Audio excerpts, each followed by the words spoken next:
His discoveries made fundamental influence on the field, and he's well renowned and cited over 33,000 times as for now, the many articles which he authored and co-authored. As well, you may know him from his book, The Mind of the Bee, which was recently published and translated in Polish by Copernicus Center Press. So without further ado, the floor is yours. All right.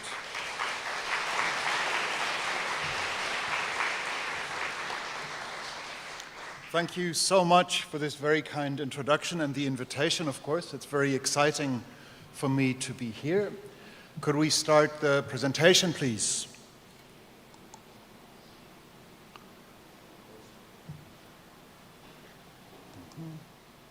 All right, that's me. You've already seen me.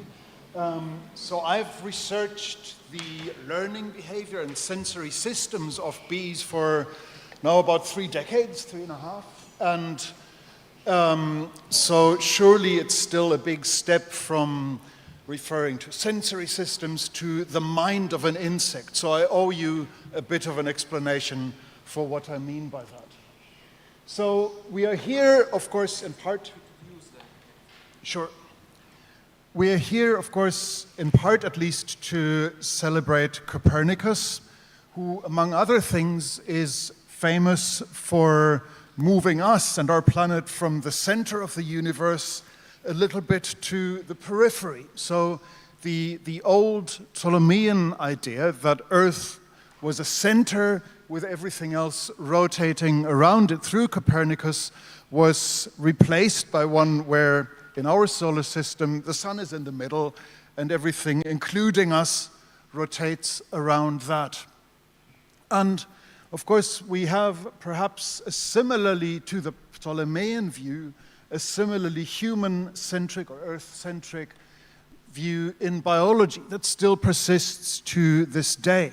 So, after Darwin's theory of evolution, the kind of biological hierarchy with God and the angels at the top was replaced by one where man was at the top comfortably, as you can see in this tree of the pedigree of man by Ernst Haeckel, where we start with simple organisms somewhere at the bottom, and everything evolves upwards to produce man as the finest product of evolution right at the top.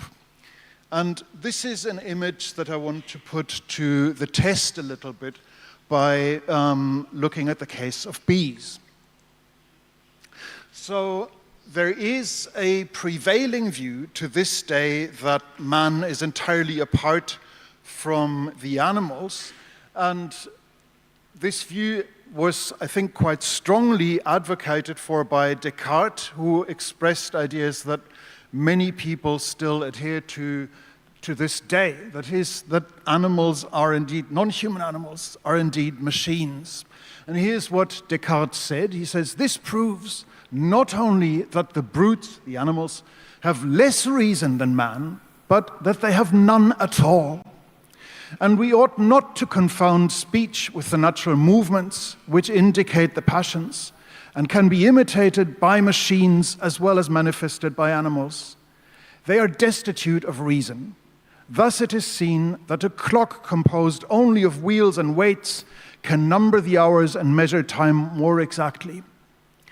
So this is the Descartesian view that in many quarters persists today, that animals really, like simple machines, respond only to the instructions that were built into them, but that they can neither think, that they can't project themselves into the future, appreciate past memories, let alone have emotions. And today I want to explore this claim specifically for not these animals that you see on the top there, but actually for bees. Here's another machine animal view that's peculiar, but in the Descartesian viewpoint. This French scholar, Comte de Buffon, contemplated, amongst other things, the comb construction of the honeybee, which is, of course, among animal architectures, one of the most remarkable things that any animal builds. So if you look at the high regularity, the symmetry, the functionality, indeed the mathematical optimality of honeycomb as a storage space for honey and brood eggs of bees, it is unrivaled in the animal kingdom. Birds build nests, beavers build dams, but these are comparatively messy and primitive affairs compared to the social architectures of insects such as bees. And Buffon had this idea that you could explain the construction of this architecture in a kind of machine-like manner. This is what he said: placed together in the same room, 10,000 automatons animated with a living force, and all induced through the perfect resemblance of their outer and inner being. If we admit the least degree of feeling in these automatons, even only such as is necessary for them to be conscious of their own existence, seek their own conservation, avoid noxious things, prepare useful things, etc., their work will not only be regular, well-proportioned, similar, equal, but it will also have symmetry, strength, convenience to the highest point of perfection. So this is very curious. He thinks that bees are very stupid and that they are machine-like. He calls them automatons, but on the other hand, credits them with consciousness and feelings and so on. So he thinks that by just putting 10,000 of these conscious automatons together in a box, they'll suddenly start building something as a kind of bottom-up process. Now, we certainly know that this is not true. We can't put 10,000 zebrafish or chickens together in a box and they'll suddenly start building something. So it takes a little more than that. And the first scholar who was actually interested experimentally in how bees build honeycomb was a Swiss naturalist, François Hubert, who, in order to figure out what goes on inside a beehive, just inserted glass screens at the ceiling or on the sidewalls to study the inner workings of the beehive. And the natural process of comb construction invariably starts at the ceiling. As you can see here, the foundations are built on the top. And then bees use gravity as a reference to gradually work their way down until they've reached somewhere near the bottom, and then they can start the next honeycomb. And the first thing that Hubert and his team observed when they introduced a glass ceiling, a glass roof to the hive, was that the bees didn't like very much to use the slippery glass surface as a foundation. What did the bees do? They just inverted the whole construction. They started at the bottom and now built the comb gradually upwards, like a tower construction. And you might say, well, this is still a repetitive machine-like process. But if you had built a machine to replicate the natural process of starting at the bottom, use gravity as a reference, build downwards, that machine, that robot, would already fall flat on its face with this simple challenge, unless you had added a routine saying, if you cannot attach to the ceiling, invert the process. But you'd have to program it to do this. And bees, of course, in their evolutionary history, have never once been faced with this challenge of having a glass ceiling. And Hubert and his team next thought, okay, now let's make it a little harder for the bees. Let's explore their flexibility even further. So they introduced a glass ceiling and a glass floor. What did the bees do? They just started on one of the side walls and built their construction laterally through the cavity of the hive box. So another degree of freedom where the bees again coped with a challenge that they had never in their evolutionary history encountered before. But the most remarkable thing happened when the authors, after the bees had started their two-dimensional construction through the cavity, the authors then introduced a glass surface at the target wall, at the wall that bees would have reached several days later had they continued in the same direction. And what happened in that case, you might expect, okay, the bees just continue building until they've reached that slippery wall and then said, okay, this is not good, it's slippery, let's reinforce it with added wax structures. No. What the bees did instead, several days before that suboptimal outcome would have been reached, is they turned the entire construction 90 degrees and attached it to the nearest wood wall. So they apparently foresaw a future outcome of their building activities and averted it.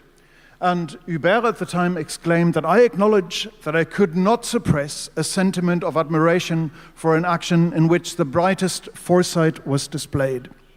So a machine would not do this unless you tell it to cope with these obstacles in that way, right? So that is 200-year-old evidence already that bees did some sort of planning for the future that is not simply machine-like. Now, we now study bees' learning abilities largely in the context of visiting flowers.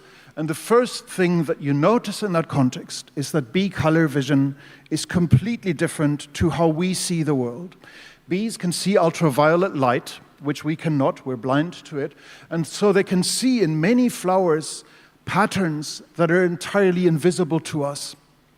And this, of course, is a healthy reminder that the world we see is not the physical or the real world, but is a product of the particular sense organs that we have acquired through evolution. And other animals, including bees, have very different sensors through which they see the world very differently. The other thing that's important in the context of flower visitation is that you have to be a kind of economist. You have to be a careful shopper in the flower supermarket.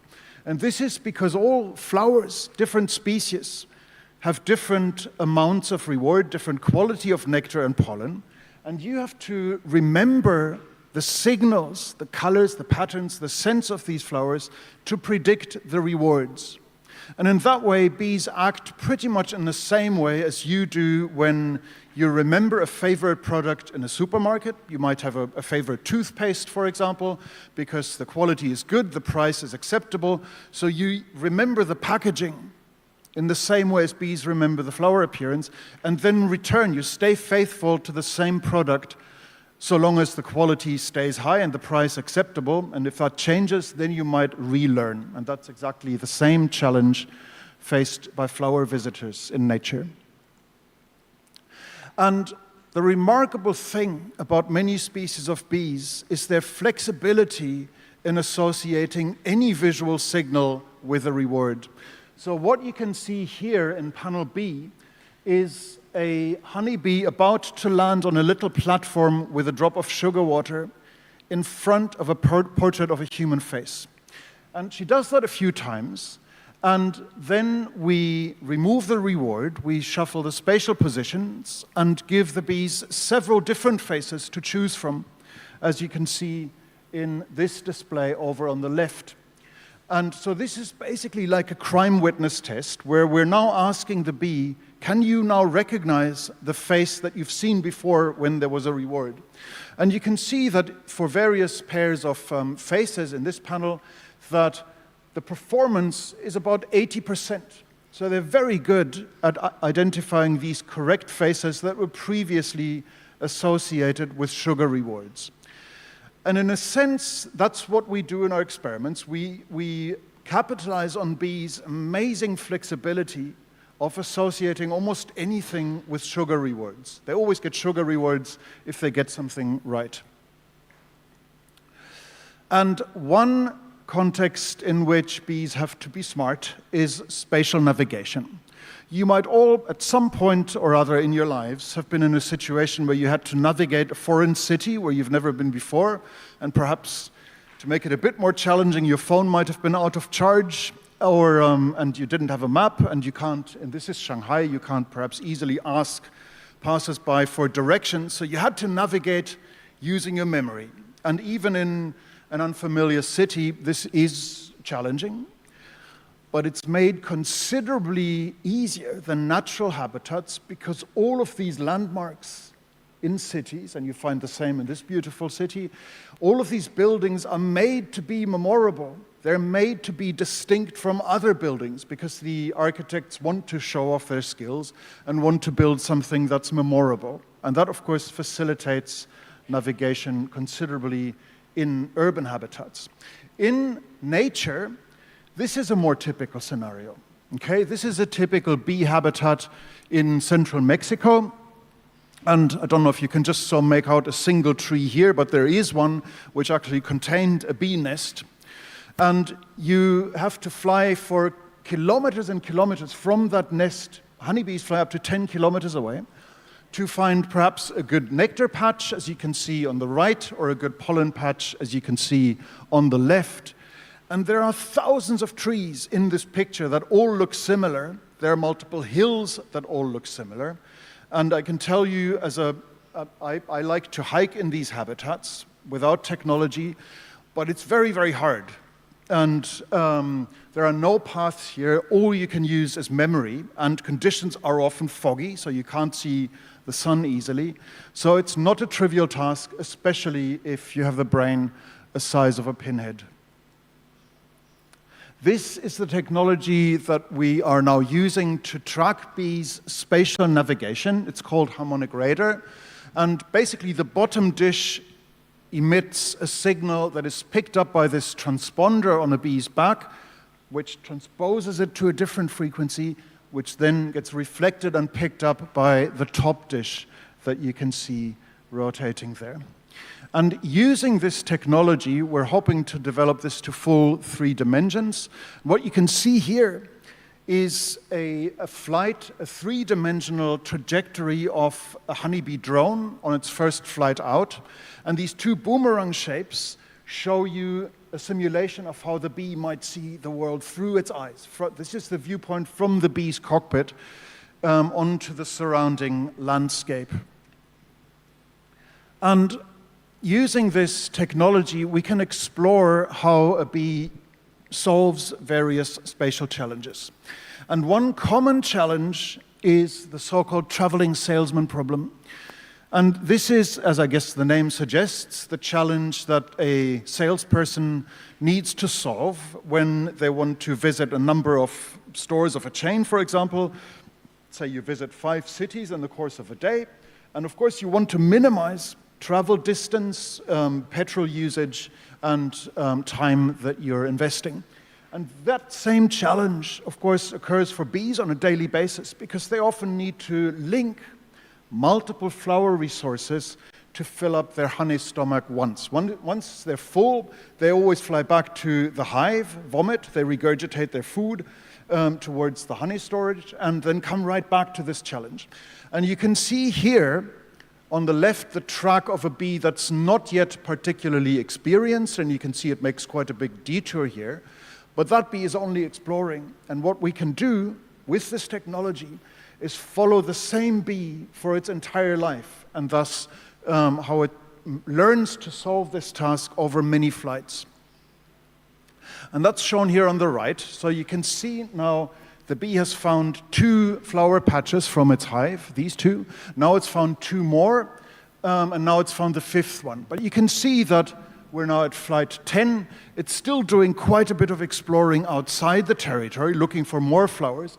But with more and more experience, the bee more and more streamlines its route until indeed it's found the optimal one, and then sticks with that same route, for an extended period. So they're very good at solving these kinds of traveling salesman problems. Now, another thing that we were also interested in is the question of whether, when we leave bees entirely to their own devices, we're not giving them a challenge, we're asking them, how would you organize your life? You just fly about and we track you. So here we're following one bee through its entire lifetime. And this is a bee's maiden flight, her first flight ever, the first flight that she makes in her life. And you can see that this is sped up about 130 times. You can see that she explores in different directions, exploring the environment, always returning to the vicinity of her nest, and then explores in a different direction. And then comes back again, just checking where's my nest, and then flying out in a different direction. And also in the course of this flight, this will become relevant later, she visits this forest edge just once during that first flight, and we'll just keep that in mind for a moment. Now, on the next day, that bee makes one more southwesterly exploration flight, and now she's found something. By the way, green in these figures is always early, orange is in the middle, red is late. And so we're following that bee for several dozen flights, now several days, and in this patch that she's discovered, that was clearly a rich resource, so she just sticks with that for several days and just shuttles back and forth between her nest and this forest edge. And then there were a few rainy days and the bee stayed inside. After that, she flies to this forest edge that she had previously been exploiting a few more times.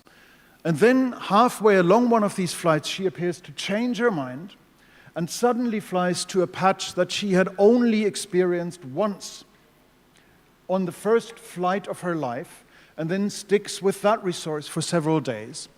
And she did so without retracing her step back to the hive. She flew along a new route to a familiar patch, apparently retrieving that distant memory and flying directly to it without flying along any kind of familiar route.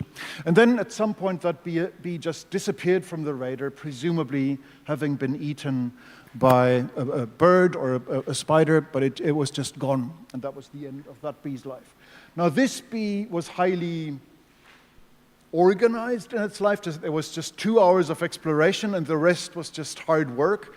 Other individuals never stop exploring, and throughout their lives will continue to sample other patches even though they already know some good ones. So there's high inter-individual variability with regards to such behaviors.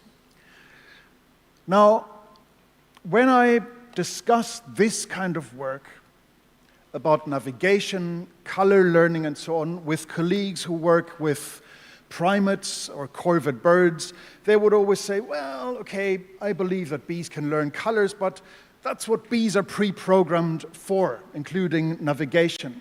And they said that we primate scientists, we deliberately test our animals with challenges that they have not in the past encountered in their daily lives.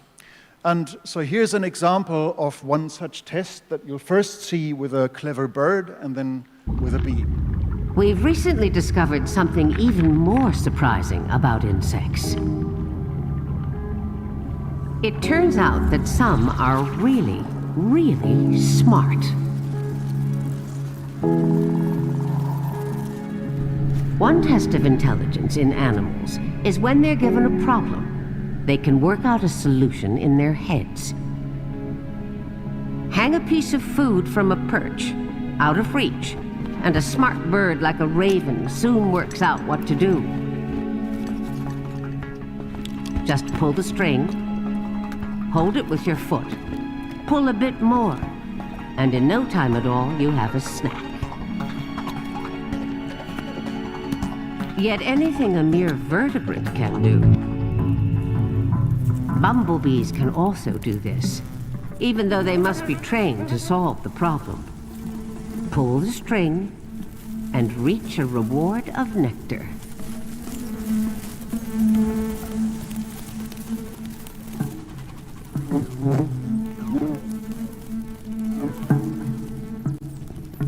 Now, this bee hasn't been trained at all. But if she's allowed to watch her nestmate solving the problem, she knows exactly what to do when she gets her turn.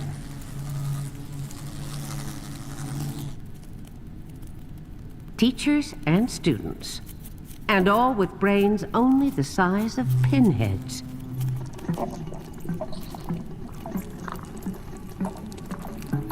Combine this with the flexibility of the basic insect layout, and there's not much that insects can't do.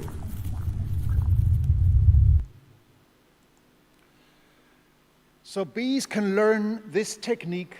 They cannot just learn it by themselves, but they can also learn it by copying each other. And if you organize these pairwise observations, as we've just seen in the video multiple times, you can see that string pulling techniques spread through an entire colony in the same way as people observe how a meme spreads through a social media network. So what you can see here at the top is the bee, the innovator that first figured out how to pull strings for reward. The other bees, each dot here is one individual bee with a number. And you can see whenever a line forms, that's an interaction, a pairwise interaction between a skilled bee and an observer, as you've just seen it in the TV program. And several dots here have now turned colored. These orange bees have all learned the string pulling technique from yellow 31 at the top. But you can now see there is a purple bee here and then another one here. These are now third generation learners. These have no longer learned the technique from our yellow 31, but the purple bees have learned it from the orange bees. And indeed, the technique continues to spread through these colonies, even if the original innovator, yellow 31 in this case, dies. So the technique stays, and this colony has a specific culture, if you wish, a population-specific behavior of solving this puzzle that no other bee colony can do. And if you have multiple bees trained in this way, then it looks as if they can even collaborate on such tasks, pulling strings together. For the next experiment, I'll let Jane Goodall do the introduction. The most recent example which blows people's minds is the bumblebee. And the bumblebee has been taught to roll a little ball. He rolls it backwards. He rolls the little ball until he can push it down, or maybe she, I don't know, into a hole, like a goal. And as soon as this little ball gets into the goal, the bumblebee is given a little drop of nectar as a reward. So they learn to do this. But the mind-blowing thing is other bumblebees who've merely watched a taught bumblebee can do the same without being taught, just by watching. And that is supposed to be a mark of very superior intelligence. So this is something we're learning all the time. We have been far too arrogant. The animal kingdom of which we are a part is filled with secrets. And gosh, I'd love to be young and learning about these things now, because all the doors are wide open and you never know what you're going to find. So this, for me, was very moving, because Jane Goodall was one of the heroes of my youth, and one of the reasons why I went to the study of animal behavior in the first place.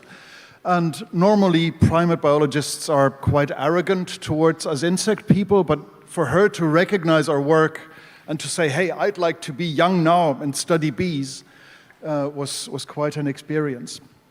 Now let's look at this experiment in a bit more detail. So the idea here is that you have to roll this ball to the center, as Jane Goodall just explained. But the social learning experiment here is a little bit more complicated. So you can see here that there are 3 balls, all at different distances from the destination, the central circle there. And of course, the optimal way of solving that task quite clearly is to move the closest ball and put that in the center. However, this bee here, this is our demonstrator, the experienced bee. That bee knows I can't do that because she knows we've glued the other 2 balls to the surface. They're immobile. So she invariably rolls the furthest ball, and if we could start the video, you can see how that works. If someone could hit the start button, great. So the experienced bee invariably rolls the furthest ball, and you can now see at the end of that they get a big drop of sugar water. And so this is one experienced bee and one observer. This is what the observer bee gets shown 3 times. And we're then we're putting that observer on the spot and ask, well, how would you solve the task by yourself? Do you merely copy, do you ape the demonstrator, or do you solve the task spontaneously in a better manner than the demonstrator did it. And so here's our observer bee solving this task for the first time. So if we could start this video. And she picks the closest ball. And without trial and error, this bee does not copy the demonstrator, she copies the goal. There is apparently an understanding of the desired end state of the task, not a mere copying of the actions. This, to me, is not machine-like. This departs from Descartes' machine-like animals, because there is apparently a picturing of what do I want to reach, an intentionality, and designing your actions in such a manner as to reach this optimal solution spontaneously and without trying different balls. Now, we might think that it's obvious that bees recognize flower patterns because they do that all the time in nature. They recognize the correct flowers. But it turns out that you can actually recognize even complex patterns with what neuroscientists call simple feature detectors that allow you to analyze the color, the edges, edge orientations, and so on, without actually being able to picture something in your mind. Your phone can recognize your face, but it doesn't actually have a literal virtual image floating around in its inside that it can picture offline.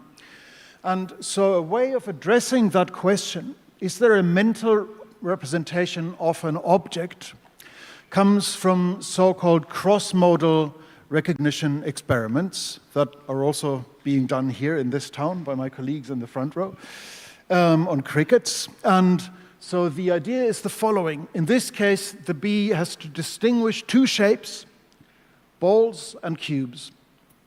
Very simple, but you can see that the bee can only see them because they're presented in a petri dish under a plexiglass lid. And so far, so good. The question is now, can the bee recognize the same shapes in a different sensory modality? And the idea there is similar to the perhaps now extinct or historic children's birthday party game, where you're blindfolded or you're reaching into a dark bag, and you have to recognize an object just by touch, a spoon, a screwdriver, or a key. You have to fumble for it and recognize the shape of something that previously you have seen in a different sensory modality, through vision, for example. And if you can do that, of course, the sensory input, the signals that your sense organs send to your brain are completely different. So it requires that somehow you can picture that thing that you're looking for. And so what we did is, after the bee had learned to collect its reward from a ball, not a cube, we then tested the same bees in complete darkness under infrared light, which they can't see, as you can see on the right, and the bee correctly finds the right shape, in this case without being able to see it, but by feeling its way around in the dark. And you can also do the inverse experiment, where we're first training the bees in darkness, and you can see in this case that bee is trained to collect a reward on the cube. And after they've learned this, we then present the bees with this shape, the cubes, as well as the balls under a plexiglass lid, so they can now see them but no longer touch them. And you can see she inspects the ball, rejects it, and then looks for food on the cube. So they can also do the inverse to learn the shape with the tactile modality, feeling it, and then to recognize the same shape using vision, which to us indicates that indeed there is a kind of ability to picture the object in the mind. And given that we've done all these experiments with bees and balls, I guess you might be unsurprised that we eventually asked the question of, do bees actually like to interact with balls? Do they play? And this was a project of Samadhi Galpayage, who investigated this question in a context where the balls were never paired with any sugar reward or any other food. The bees came back again and again. They actually went on detours just to fiddle around with the balls. And as you might be unsurprised to hear, young bees did this behavior more than older bees, and also male bees, who were absolutely useless for the colony, did it a lot more than the hardworking female bees. So the males seem to have a lot more time on their hands and seem to like rolling balls even more. And this takes us to the last and perhaps most controversial question. If bees enjoy doing things, do they have emotions? Can we say, at least with some probability, do they have some form of emotion-like state? And that's a difficult question, as you might notice from current debates about AI systems. When do we diagnose that an AI system feels something? There is no simple, universally accepted test. So what we do is we collect evidence from lots of different lines, including this play behavior, to explore a question like that. Now, 15, 20 years ago, people would have laughed if you had suggested that bees might feel emotions. This experiment here was one that changed my mind a little bit in that direction. I would have been one of the people who would have laughed 20 years ago. So bees often in nature encounter these crab spiders that in some species actually, like a chameleon, can take on the flower color on which they prey. And they just sit there and wait for unassuming pollinators. And we took this situation into the laboratory with these, what we called our robotic crab spiders, which were life-sized spider models that could briefly capture a bee between two sponge pads without any kind of injury and then release it, as in an unsuccessful predation attempt. And I think here I need your help again with starting the video. Exactly. So here's a bee landing on a safe flower, nothing bad happens, and now she's about to make a mistake.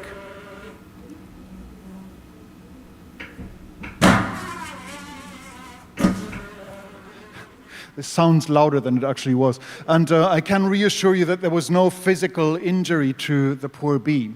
But perhaps unsurprisingly, the bees did learn quite quickly to avoid the spiders. But the astonishing thing for us was not only did their whole demeanor change, so they would inspect every flower very carefully before landing on it, but the surprising psychological phenomenon was that there were many false alarms. That is, the bees would scan what was actually a perfectly safe flower very carefully and then reject it as if they'd seen a ghost. And in that case, of course, they had conjured up the threat from previous experience. It wasn't currently there. Even 24 hours after such simulated attacks, they would still display what looked like really nervous or anxious behavior, rejecting flowers that actually had no threat, just cooking up the threat from memory. And that was at least a first hint. It's not a decisive proof, but it was a first hint of something like an emotion-like state. How are we doing for time? Okay, we're all right. So how might one more formally test emotion-like states in animals? Again, there's no certain proof in any animal, but we can use probabilities and common sense to investigate that. And one way of doing this in farm animals and laboratory rats and so on is to use a version of the proverbial glass that is either half full or half empty. You might know this proverb that a human optimist looks at this situation and goes, well, there's still plenty in there, and be quite content with that, whereas a pessimist might look at the same stimulus, a glass 50% filled, and go, oh, it's almost all gone, and be all sad about it. And various versions of this paradigm have been used for laboratory rats or farm animals to find out if they're kept under conditions that are conducive to their well-being or not, as the case may be. And the way we did this, to adapt this for the world of bees, we had them fly into a little arena, as you can see on top left here, and then trained the bee to learn that blue is always good or green is always not good. So blue, there was always a reward. For green, there was never a reward. And after the bees have learned this, we then confront her with various ambiguous stimuli like turquoise. And that's our glass 50% filled. That's the stimulus exactly in between. And we're then asking the bee, hey, what do you think about this? Is this more likely good or not? And after the bees have undergone training, we can simply measure the trajectory and speed with which she accepts the one or the other stimulus. Blue, she knows, is always good, so she flies there without hesitation. Green, she's come to learn there's never anything there, so they will accept it only with a great deal of hesitation after flying about for a minute or two or three, and then finally, if we're not offering her anything else, she might decide, okay, let me try, just in case there's something this time, but with a great deal of hesitation. The question then is, how does she deal with the ambiguous stimulus, the glass 50% filled? Is this more likely something good or something bad? And it turns out that the judgment for that ambiguous stimulus is dependent on what happened to the bee before the experiment even starts.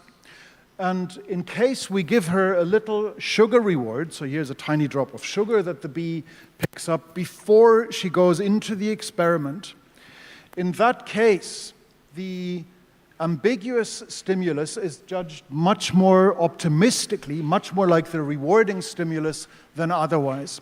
So you can see here the response to the positive blue stimulus. She knows that's a good one. Let's go there. Very brief. So within a few seconds, she flies right there. For the negative stimulus, green on the right there, she always hesitates for like 2 minutes before accepting that stimulus on average. If you give her the ambiguous stimulus without having given her a reward before, she judges that stimulus in the middle more or less the same as the negative stimulus, so no particular readiness. However, if she's been given that surprise reward, that's our red curve here, the response to the ambiguous stimulus is suddenly much more accepting than it is otherwise. And it also turns out that this optimism-like response is dopamine-mediated, so if they get that surprise reward, they get a little dopamine hit, which puts them into a greater readiness to respond to this ambiguous novel stimulus. It also turns out from Jerry Wright's work at Oxford University that if you give the bees a surprise predation attempt before the experiment, like the spider attack that you've just witnessed, then the whole curve shifts in the opposite direction. So the ambiguous stimulus suddenly gets responded to with much greater reservation than in neutral. And so just a very brief excursion into the beauty of the bee brain. So here's a frontal view of a bee head, and undoubtedly, of course, bee brains are small because their heads are small. You can see here in various blue shades the optic ganglia. These are nerve centers that decode or code visual information. And the diversity of nerve cell types in these visual ganglia is higher than in the human retina. So there's an incredible diversity, over 100 different neuron types in these visual ganglia. We have only 80. So everything in a bee's brain is tiny, but so are the nerve cells. They're very elegantly miniaturized, but the complexity is stunning. This old-fashioned telephone dial array marked AL is the antennal lobe. This is the principal olfactory relay with which they code antennal information about odors. And at the top here, you see the so-called mushroom bodies. These are a bee's cortex, very convoluted structures that function as centers of multisensory integration and learning and memory. And so the total number of neurons in a bee brain is relatively small compared to ours. There's under 1 million neurons, for example, in a honeybee, which might misguide one to conclude that these brains are simple until you actually look at the structure of the individual nerve cells. What you're seeing here is one nerve cell in a bee brain. This actually constitutes the reward pathway in the bee brain. One cell, one function, it seems. And the structure of this one cell is no less complex than a fully grown oak tree, just very, very small. And if you now imagine that there are about 1 million of these cells in one brain, each of which can make over 10,000 connection points, synapses with other brain cells, you get a wiring diagram that's still outside the range of what my neuroscientist colleagues can understand comprehensively. We now have a nearly complete connectome wiring diagram for the fly brain, but this is still an order of magnitude more complex than the fly's brain. And so these are not simple brains. And this was recognized quite early on by one of the founding fathers of neuroscience, Santiago Ramón y Cajal, who observed not just mammalian or human brains and made beautiful drawings of their nerve cells, but also insect brains. And so this is what he says about comparing insect brains with those of other animals. The excellence of the psychic machine, there's the machine analogy again, the excellence of the psychic machine does not increase with zoological hierarchy. Instead, one realizes that in fish and amphibians, the nervous centers have undergone an unexpected simplification. Of course, their gray matter has increased considerably in mass, but when the structure of their brains is compared with that of bees or dragonflies, they're excessively plain, coarse, and rudimentary. It is as if one were to pretend to hold as equals the merits of a rough grandfather clock with the quality of a fine pocket watch, a marvel of fineness, delicacy, and precision. As always, in building her marvelous works, nature distinguishes herself much more in her tiny creations than in the large. So, I think we have reasonable evidence for the claim that bees can think, that they are not machines permanently stuck in the present, but that they can flexibly retrieve past memories and combine them into new information, that they can also look at least into the immediate future, as is apparent in these comb construction abilities, but also the way in which they solve the ball rolling puzzle. And so I think rather than placing us at the top, we humans are, of course, thinking and feeling and suffering and enjoying beings in a world of other thinking and feeling and suffering and enjoying beings, which to me inspires a new kind of respect for the natural world around us. However alien these creatures like bees might be in their psychology, their perception, and their learning behavior, they are still thinking and very likely also feeling beings, which I think imposes on us the obligation to do more for their conservation. Thank you very much.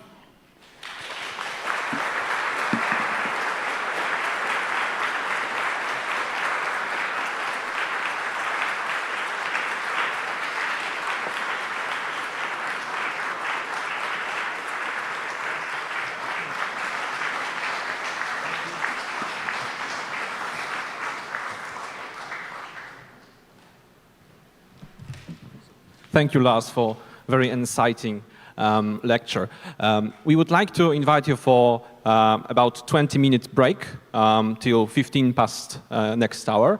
And then we will have the discussion panel in which we will address your questions from the public and also from people who are watching us online. Thank you very much.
Witamy Państwa po przerwie, po wykładzie profesora Larsa Chittki, z którym mam przyjemność tutaj z Państwem przebywać.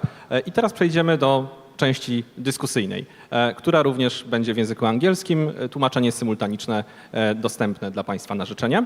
W związku z czym prosiłbym zasadniczo o zadawanie pytań po angielsku, jeśli Państwo będą chcieli. Natomiast również Pan Profesor ma dostęp do tłumaczenia, więc gdyby ktoś chciał zadać pytanie po polsku, również taka opcja jest dostępna. And from now on, I will continue in English.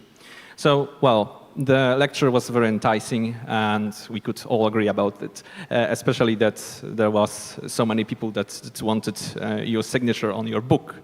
So, let me ask you, maybe to start off our discussion, the question about how one gets to research the insects. When's the idea to study bees came from?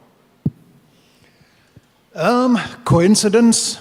So I wish I could claim, like many scholars of my age, that from the tender age of 7-year-olds I already knew that, but no. So my interest in bees came about entirely by chance. I was initially an undergraduate student at the University of Göttingen, which is a sort of small town in West Germany, which is pretty, but also pretty boring.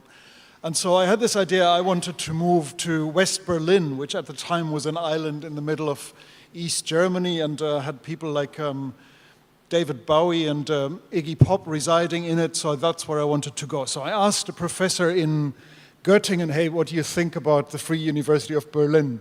And his response was like, career suicide, don't do it, terrible university, they just plan revolutions there and so on. And then he scratched his head a little bit and said, oh, I think there's one good lab at that whole university, and they're working on bees. And I thought in my youthful optimism, well, one lab is good enough for me, so bye-bye, I'm off to Berlin. And so that's how I started my work with bees.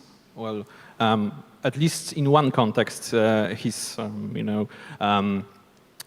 foresight for the revolutionary research was correct.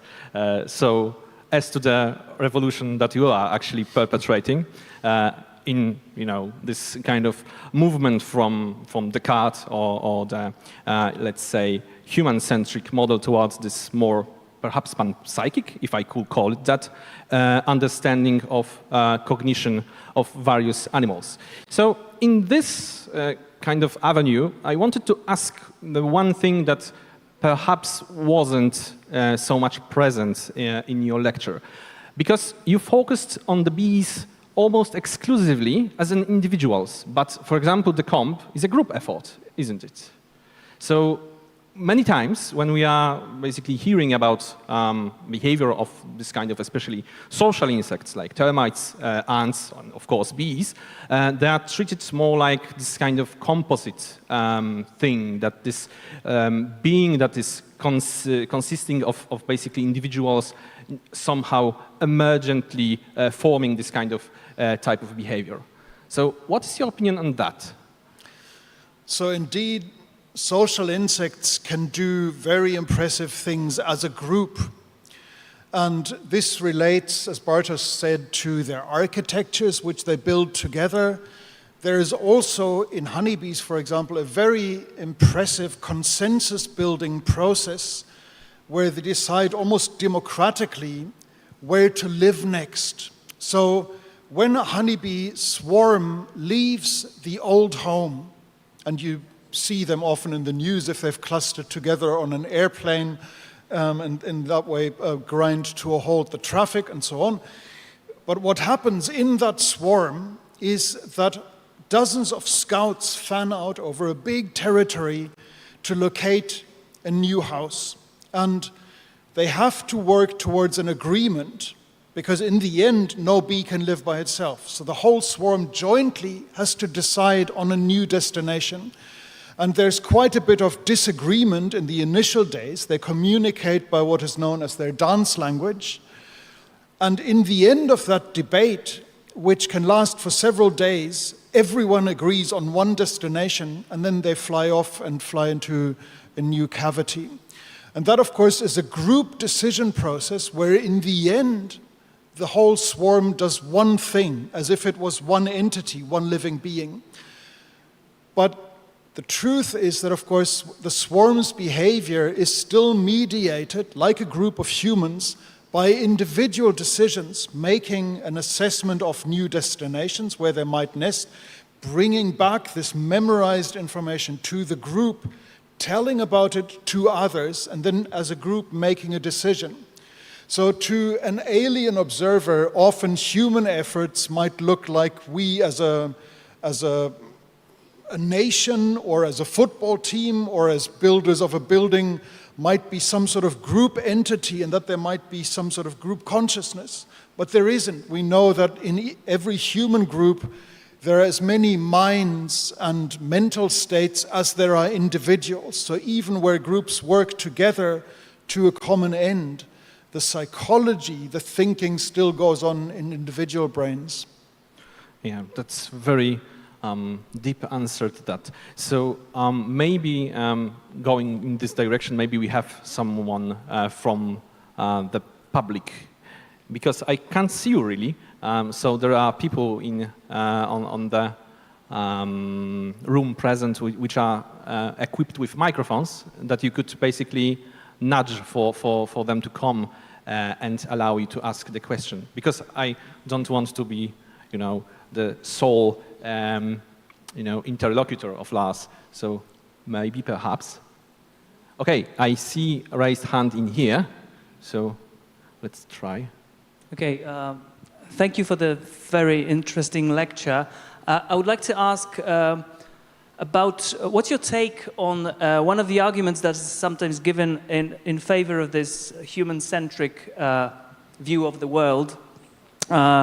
So the language faculty. So we've evolved or created by culture this ability to communicate, which is very creative and productive.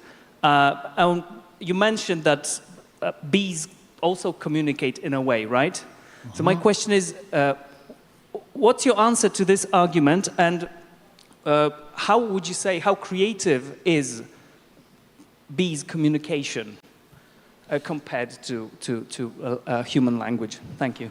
That's a very good question. So, of course, there is no question that in many ways humans are unique, and in many aspects of our psychology this is related to language, which is not shared in that same form by any other animal.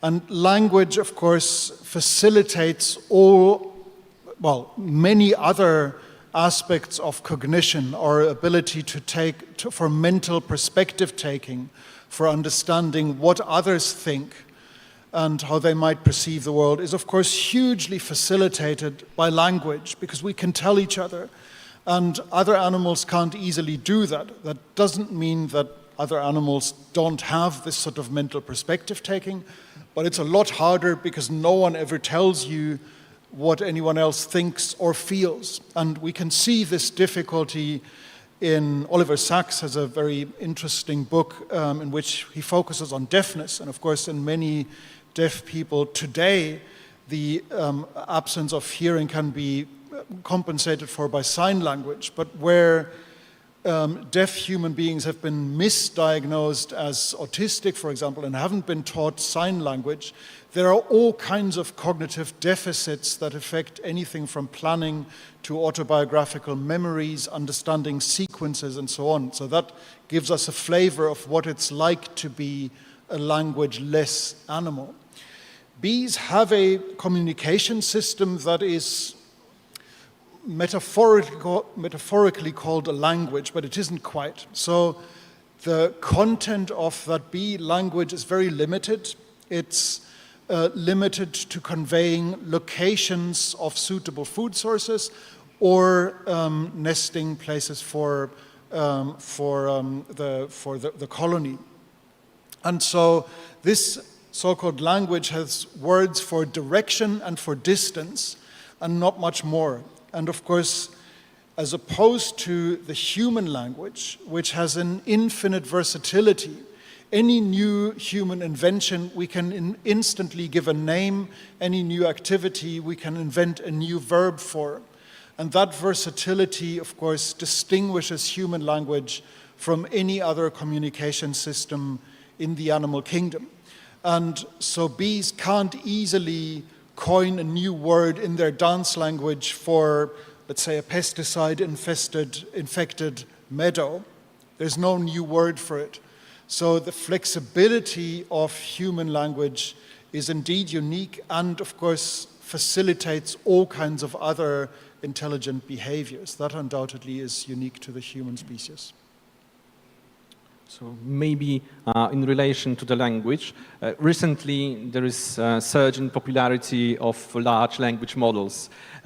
So they basically constitute the latest hit from the field of AI. And in relation to this, because we are backing there and forth from the machine to animal in our discussion, also in your lecture, so I wanted to ask the question not from moving from the animal perceived as a machine, but in the opposite direction. So what could bees, what could bees and other insects provide for the field of creating the machines, or maybe machine minds? Let's risk this description, perhaps. Well, I think that the difficulty of the question of whether something is conscious or sentient shows itself in diagnosing these states or capacities in AI systems. But what I'm, of course, slightly disappointed by is the fact that if we insect researchers had just a tiny fraction of the funding that is available for the AI people to explore the question of a sentient or thinking mind in organisms that have been around for many millions of years, if we just had a fraction of that funding, we might be much further along the way in how to diagnose physiological, computational correlates of consciousness than we are now. And why not study these systems that have been around, that have not been designed to pretend that they're sentient? That, of course, is the challenge with AI systems, because they're built on the entire treasure chest of human writing, including belletristic literature, poetry, and so on. By just imitating what's out there, it fakes feelings, emotions, and so on, which makes the diagnosis very difficult. I think the challenge is more interesting and perhaps for me more meaningful to look at living systems that have been all around us for millions of years and to explore that question in these systems. But we don't have the same sort of resources that the AI people do. Yes, and obviously the recent publication of connectome of 1 cubic millimeter of human brain. Well, it's basically the volume corresponding roughly to brains of many insects, bees included, as you said, the pinhead brain. So perhaps if we could, map the connectome of this rather tiny volume, is technically reachable right now with current technology of scanning electron microscopy or immunohistochemistry or whatever labeling or histological method is available to one who studies things like that. If we could be employed to study, as you said, the brain of the fruit fly, which was just recently obtained, the full connectome was obtained, and it was also just a brain of a larvae, so it wasn't imago or, let's say, adult fly. So how do you think whether it would be more rational to pour those funding on studying this at least volumetrically tiny systems, maybe not instead, but kind of parallel to what we are doing with the brains of the mammals?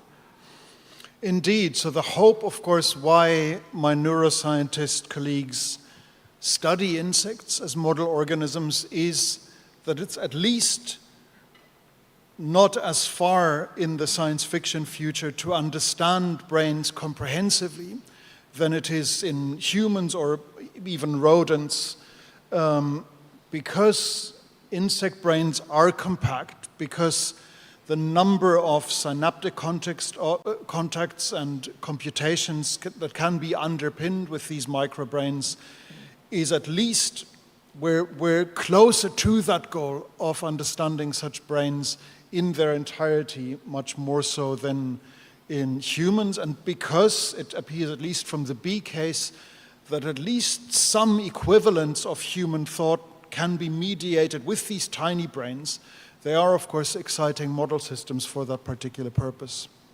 So, in relation to your answer, you said that well, the cognitive capacity of bee brain is at least somewhat comparable to the brains of mammals, and a single bee could subside on the drop of a nectar for almost an entire day, and this includes the locomotion as well as the cognitive processes. So, how do you think? What we actually need our big brains for? That's a very good question. Big brains are very expensive. So they are less expensive than computers. But in comparison to other tissues in our bodies, nerves consume a lot of energy. So what do we need big brains for? So the first thing that you realize when you compare brains across species is that they increase proportionally to body size.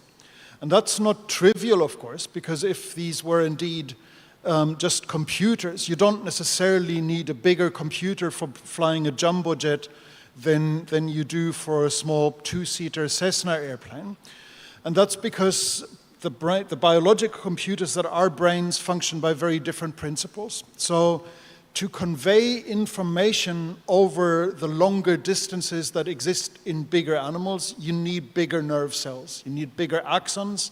So that's why even for the same computations, if you have a bigger brain and a bigger animal, you need bigger neurons that don't by default actually mediate any additional computational complexity. So bigger animals than us, elephants, blue whales and so on, have even bigger brains than we do. That doesn't mean that they're smarter, they just need bigger equipment to convey nerve signals over larger distances with reasonable speed. Another thing is that, of course, in many cases, larger brains don't by default come with added computational complexity. So if, for example, you have a bigger eye, that in the first instance means you may have more pixels. For more pixels, you need more edge detectors, more motion detectors, more color neurons, and so on. You multiply everything in the subsequent circuitry by the number of pixels that you have, but not by default without adding any added computations, just because you have a richer picture that you want to analyze in the same kind of detail. Now, all of that said, there are, of course, in some cases, added computational complexities that come with bigger brains. So you might have more parallel processes, more sequential computational stages, and so on. But for all we know, for example, our brain is basically a scaled-up chimp brain. So chimpanzee brains have many of the modules like Broca's area, Wernicke's area, that in us are mediating speech.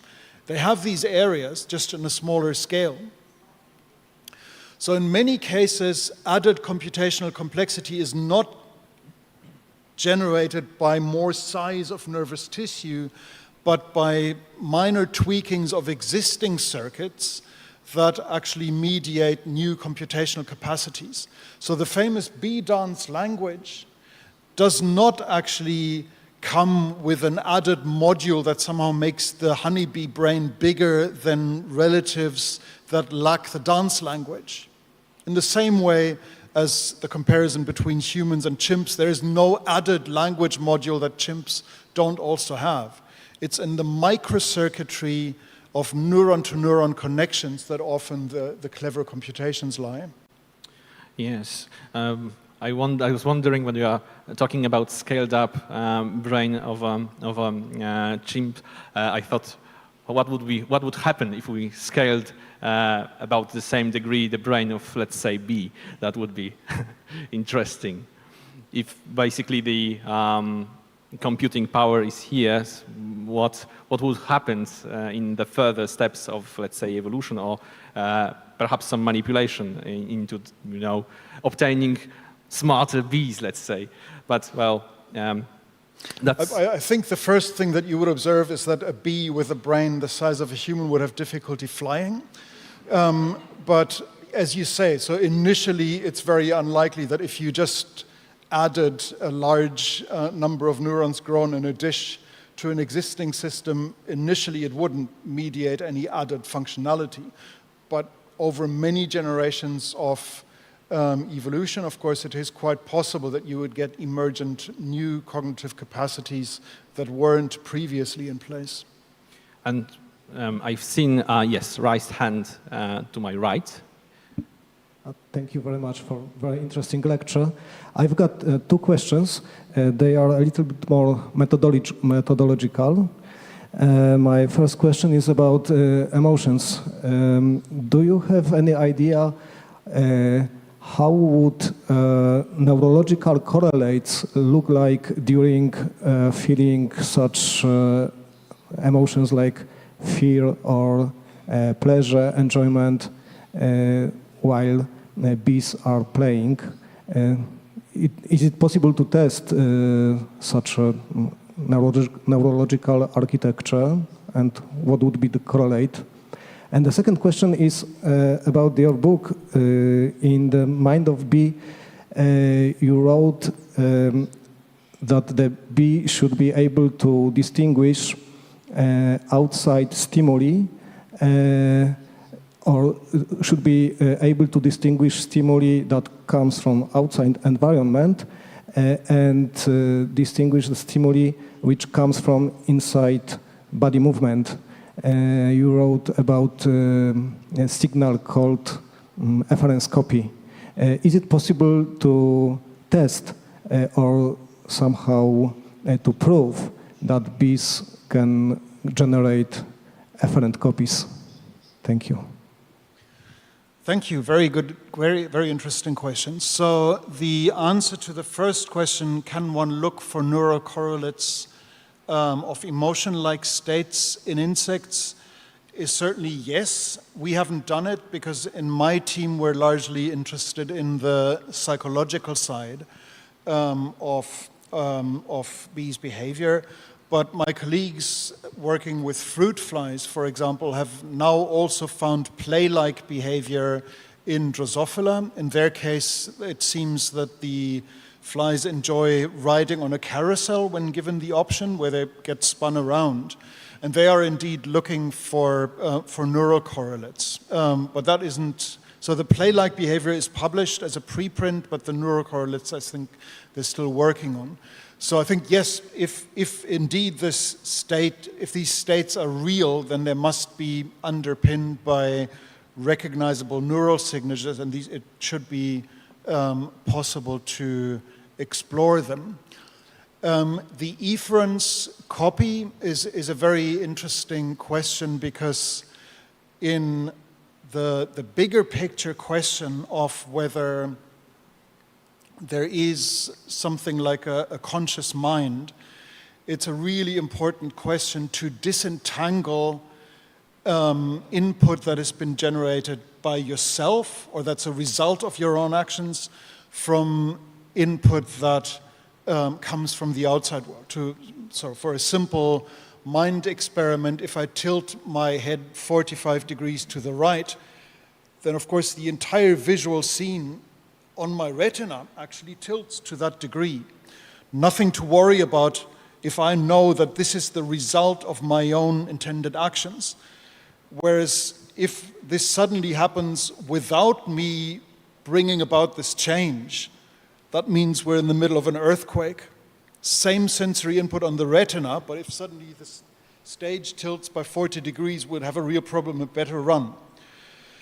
So the point is that distinguishing the same sensory input as a result of either my own intended actions or input that comes from the outworld is really important for any moving animal.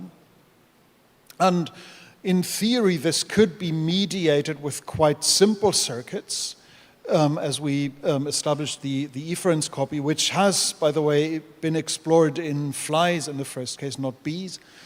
But there are considerations, at least amongst my philosopher colleagues, that this simple distinction of sensory input originating from the outside world from input being generated by my own intentional movements might have been at the root of a kind of self-consciousness.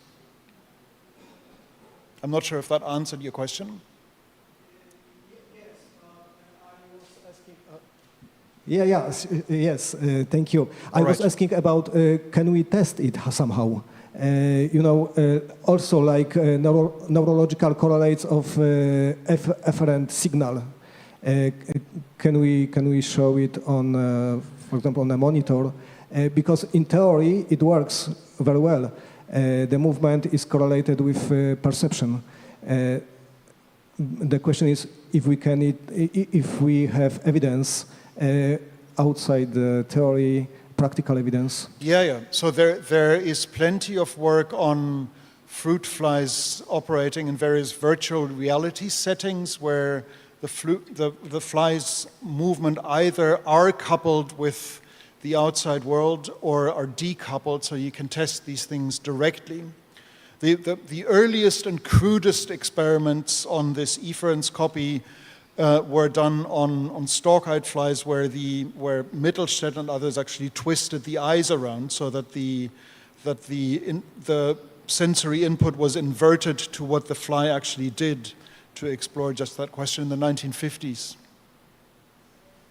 So did they adapt to this reversed view of the outside world? Because I'm familiar with the studies done on humans, either with this kind of modified bicycle, which turns in the opposite direction that you are willing to turn it normally, and also with this kind of prismatics glasses that flip basically the observed perceived environment 180 degrees. So did the flies adapt also?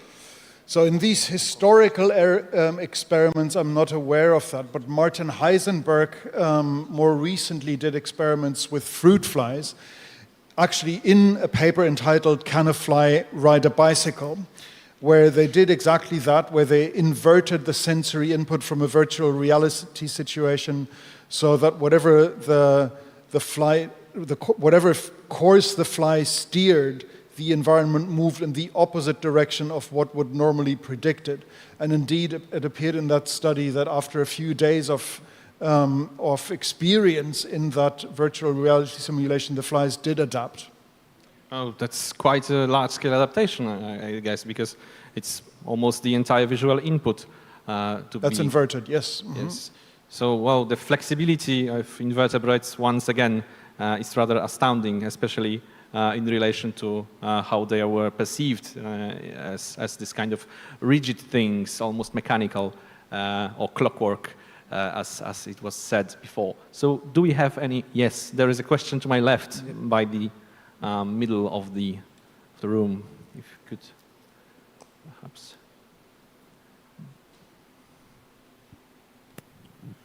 Now, bees are hymenopterans, and they've got this very peculiar build-up because they are haplodiploid systems in breeding. So it means females are diploid while males are haploid.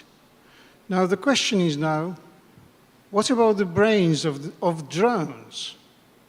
I mean, if they're haploid, and there's general correlation between the cell size and DNA content, do they have smaller brains, or do they have more cells, or something like this? What's the sensory capacity of the drones? I mean, you showed us that they tend to play, right? I mean, What about the brains of the drones? Yeah, so it depends a bit on the species in line with what the males in various species do. So in honeybees, for example, the drones are particularly useless because they can't even feed themselves. And so they need to be fed by workers. Their eyes are very large, and in line with that, their visual systems, the visual ganglia, are very large. On the other hand, the computational centers, the mushroom bodies, are actually quite small in the drone, and even in proportion to body size, even smaller in the queens, which after a very brief period basically become egg-laying machines. So the drones in honeybees, their sensory periphery, especially the visual periphery, is quite strongly developed. The computational centers less so. In bumblebees, while the male bees do not do any work for the colony, they actually forage for themselves as well. So they visit flowers, and in line with that, their mushroom bodies are actually quite large. They need to learn to find their way around their environment, forage economically, and so on. And in some of the intelligence tests that I showed today, so we also tested the string pulling task with male bumblebees. We also compared associative learning of colors. They're just as good as the workers, and in line with that, there's not that much structural differences between males and females with regards to the mushroom bodies, for example, as well, in bumblebees. Okay. The question about, let's say, systematical position of bees in insect kingdom, or rather other order or group, reminded me about the full metamorphosis that they undergo. So because they have this kind of larvae stage, which is completely different from what we can see in, let's say, adult or imaginal form, and also, well, basically all the nervous systems also undergoes radical reconstruction. So how do you think, did they retain any kind of, let's say, memories, or well, what's the relation between the larvae of the bee, let's say, and the adult? Are they, for example, primed when they are in the honeycomb just developing, or? That's an interesting question. So as Bartosz said, of course, the change of lifestyle and morphology and, of course, the nervous system in these so-called holometabolic insects is dramatic, because the larvae is a completely different life form. I mean, humans over embryonic development change somewhat in proportions and so on, and of course we are, in our first 9 months, essentially aquatic animals, but we're still recognizable as little humans, even in very early embryonic stages. Whereas the bee larvae, or the fly larvae, is a tiny grub, a worm-like creature that in the case of bees is entirely helpless, basically sitting in a cell in the wax comb and being spoiled to death with food, but it doesn't actually have to work for its food. So the question in bees and other holometabolic insects often, at least one relevant question is, can they remember something from their larval stage that they carry into their adulthood? Can they remember flower scents, for example? And this remains controversial. So there is in some insects the observation that they seem to return as adults to food sources that smell the same as what they've experienced as larvae. But in many cases it can't be ruled out that that actually isn't a memory in the nervous system, but it's a memory in the outside world, because some of these chemicals might stick to your skin, your pupa, so that you pick it up when you emerge as an adult. Can they remember things from their larval childhood, so to speak? We still don't know this. There's some tentative evidence that adult bees pass on to the larvae their temporal foraging preferences. So Martin Lindauer in the 1970s, 80s did some experiments where he trained honeybees to forage at certain times of day, then removed all the pupa and larvae from from a colony that was entrained to be an early riser and work in the mornings, put them into a climatized room, and then once the adults had hatched from the pupa, he put these adults in a new colony to investigate their temporal preferences. And he did this with entrained early riser bees and late riser bees and midday bees. And it turned out that the bees that had been in this environment as larvae or pupa seemed to exhibit the same temporal foraging preferences as adults. So they also were early risers or late risers and so on. So there was a kind of culture of early riser bees or late riser bees. And the theory then was that this might have come about by the vibrations of the comb that bees, while the adult bees were foraging at particular times of days and dancing on the comb, they were vibrating the combs. These vibrations might have been picked up by the larvae, but these were relatively preliminary investigations that I think need further sample sizes and further investigations of the mechanism. But at least there's a scenario where it's plausible that a larva has learned something that was later displayed in the adult stage. Yeah, wouldn't be it especially apt for example, butterflies to, after basically completing development of particular plants to return to lay the eggs on its surface as an adult. It looks like it would mediate the success of the given offspring of given butterfly, perhaps. So are there any more questions? We've got questions from the back. So at least 3 of them. Okay. Can you say something about how bees compare to ants or other insects who for the most part aren't flying and live in this more two-dimensional than three-dimensional environment? I'm sorry, could you repeat the question, please? I didn't quite catch the start.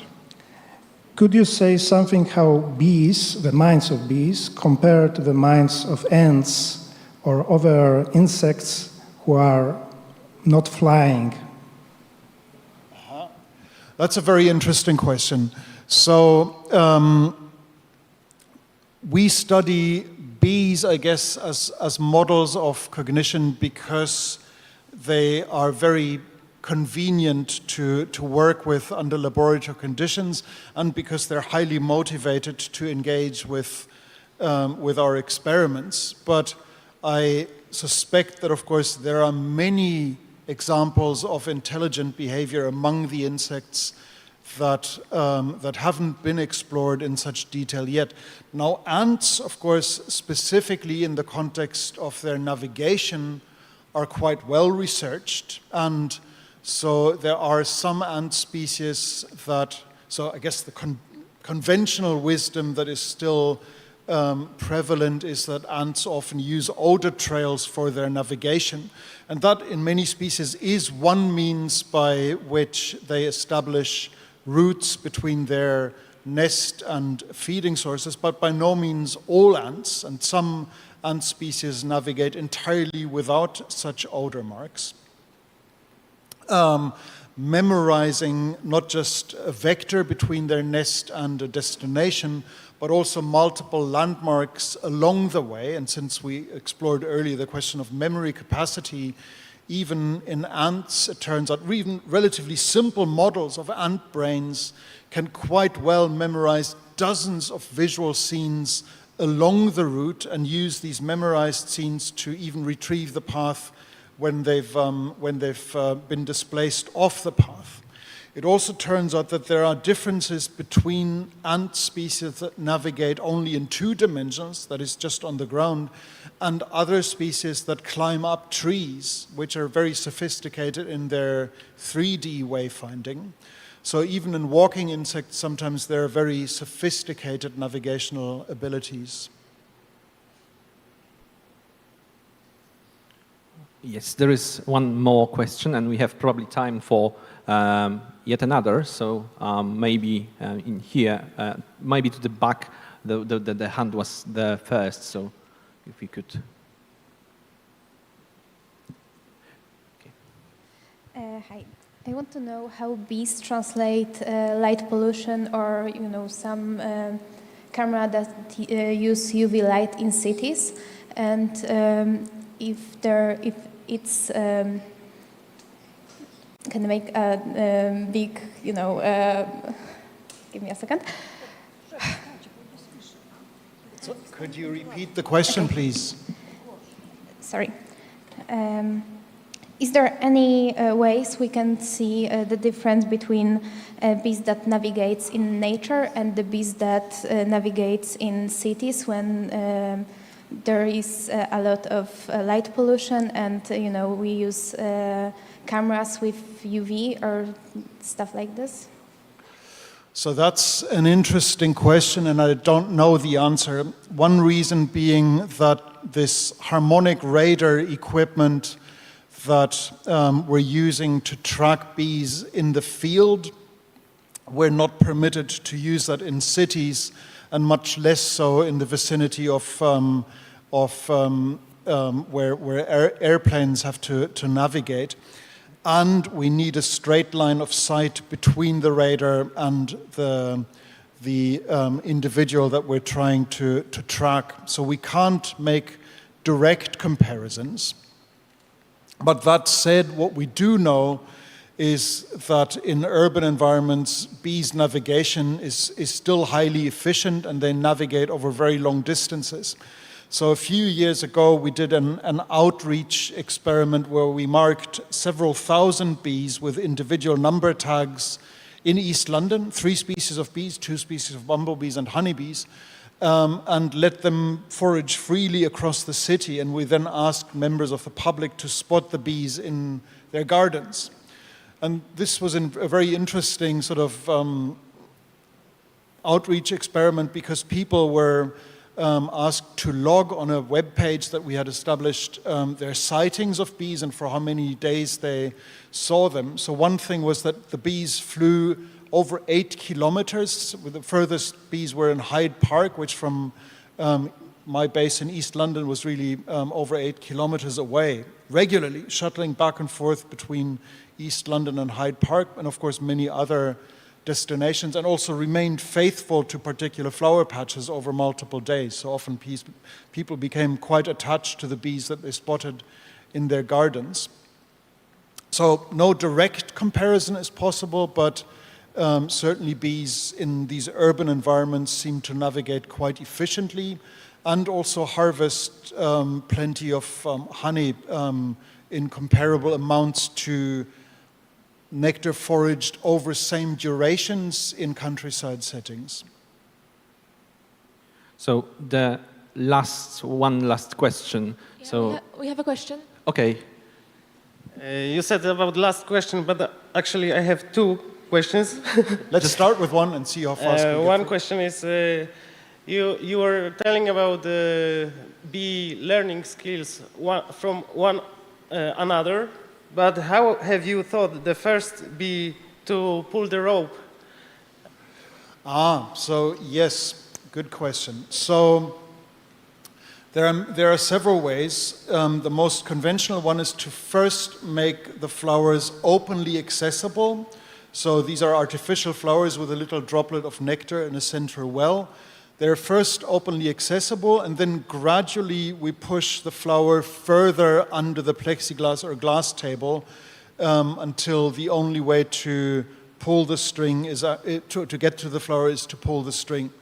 The vast majority of bees require this stepwise training, but there are a few, perhaps 1 or 2 in 100, that actually will figure it out spontaneously, even if they've never had this kind of stepwise training. But all of them initially need to familiarize themselves with the same flowers being initially openly accessible, and then we put them under the glass tables.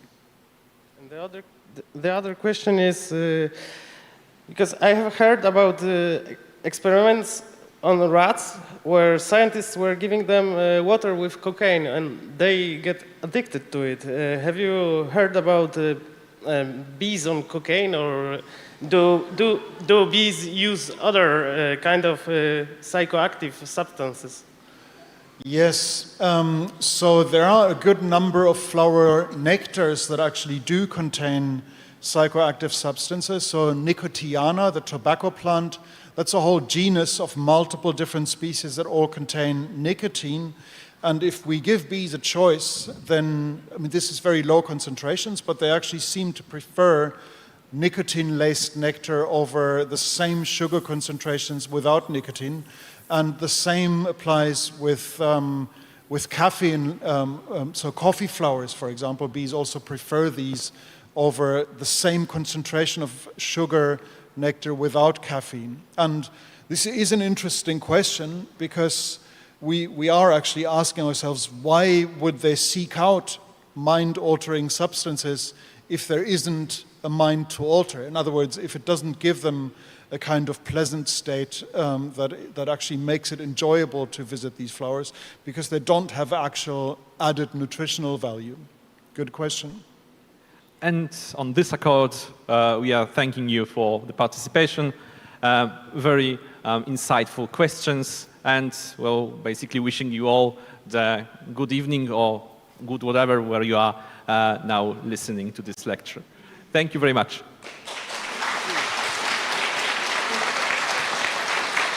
Thank you.